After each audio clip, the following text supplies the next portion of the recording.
Champions Cup semi-final number 1, folks. Leinster taking on Northampton. Apologies, I haven't done any Champions Cup content for a while because I've been away for all of April. But I am now back in New Zealand, ready to watch some rugby. First game, I think I'll be watching. I'm up from Super Rugby, which I watched last night.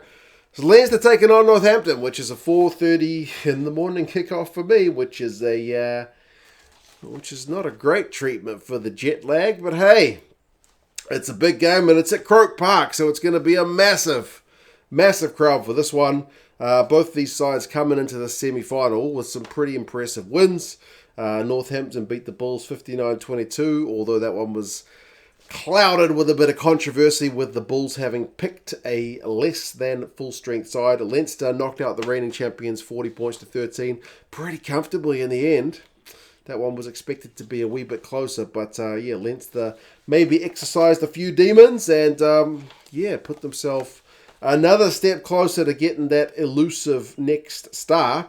We'll go through some squads, a couple of stats, and the predictions. You guys can let us know your thoughts. But yeah, both sides are pretty stable from the sides that played in their quarterfinals. They've obviously had domestic action in the midst of that, in which there have been a lot of kind of rotations with both squads kind of eyeing up this big semi-final for the Leinster boys. Porter, Sheehan and Furlong, that's the same front row, but there are changes in the second row with Maloney starting and McCarthy swapping the number 4 jersey for 5 this time.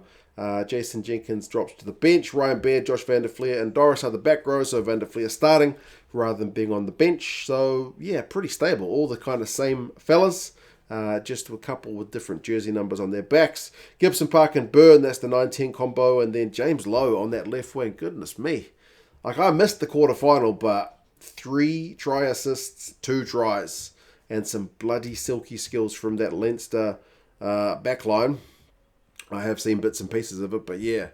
He was certainly having a pretty decent effort in that quarterfinal. Jordan Lama, Kieran Frawley, the other outside backs with Jamie Osborne and Robbie Henshaw in the midfield. There is a change in the replacements. Milne is out with Cian Healy returning.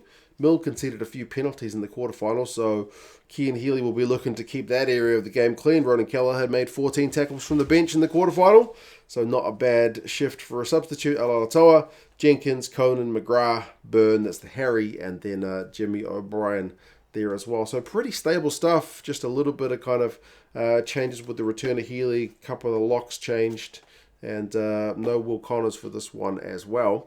For the Saints, they have also made a few changes and also had some kind of standout performers in their quarterfinal. Waller, Langdon and Davison. Waller's the only change to the front row, getting a promotion from the bench where he was in the quarterfinal. Moon and Coles, that's the 2 Alexes.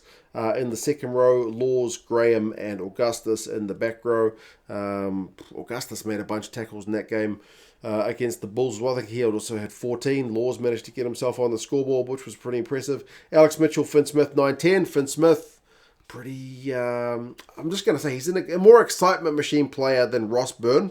Like, Ross Byrne is very, I feel like he gets a hard time from fans for never having kind of taken things to that next level. It's always a hard one when he's in the same team or has been in the same team as Jonathan Sexton, but just seems to be kind of more by the numbers. If the forward pack's going good, he's a really capable guy to to put the backs in their place and get the team running, but always gets a bit criticised as a guy who doesn't, drag the team by the scruff of the neck to pull them to that kind of next level. Whereas Finn Smith, proper excitement machine. Everybody loves him. 3 try assists in the quarterfinal as well. So that battle of the 10s is going to be a fascinating one. Dingwall and Freeman, 12-13. And then James Ram, speaking of guys who got a couple of tries in their quarterfinals, he got 2 against the Bulls and beat 7 defenders. He switches to the right wing for this one with Furbank starting at fullback and George Hendy switching to the left wing. Replacements-wise, Matsavesi, Yogan and Miller Mills. So a couple of changes there with Yogan demoted to the bench for this one and Miller Mills back into the 23. Mayana Vanua, Scott Young, James Litchfield and Seabrook round out the rest of the bench for the Saints boys. Teams-wise, like from the quarterfinals, Leinster conceded 15 penalties, which is a bit high. But as I said, some of them were to the props. Line-out was solid. Some of the hands, from what limited amount I saw of it, seemed just on the money, but then so did the Saints boys. I mean, a little bit high in terms of their knock-on count was a lot higher than Leinster's, but their penalty count was a lot lower. They only conceded 5 penalties against the Bulls, so pretty slick. Both sides going for 5-3 splits on their bench this time rather than 6-2s. Head-to-head between these sides, Leinster, I think, has won 9 out of 10. Not that they play each other that often, but when they do, Leinster tends to win.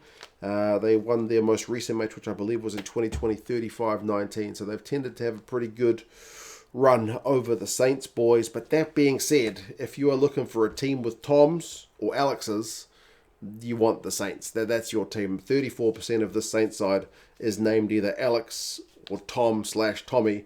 You got Tommy Freeman, Tom Litchfield, Tom Seabrook, Tom James, Alex Moon, Alex Coles, Alex Mitchell, and there was another Alex there somewhere as well. So, Alex Waller. A bunch of Alexes and a bunch of Toms.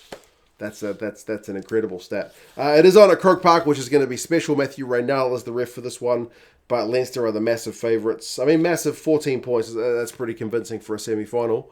Pressure is certainly going to be on them because they've been without silverware for a while, Leinster, which is unusual. And Northampton, it's the furthest they've made it in this competition for a wee while as well, so also a bit of pressure. Rugby forecast says 12 points, Leinster, so not quite as definitive, but there you go, 5:30 local kickoff, I believe. As I said, 4:30 in the morning for me in New Zealand. I'll get up to watch it. It's going to be a big old game, but yes. Good to be back in New Zealand. Good to be talking some Champions Cup. You guys let me know what else has been going on, because I'm sure I missed a fair bit, having missed out on as much rugby as I did in the month of April. But yes, you guys let us know your thoughts, and I'll talk to you guys again soon. See you later.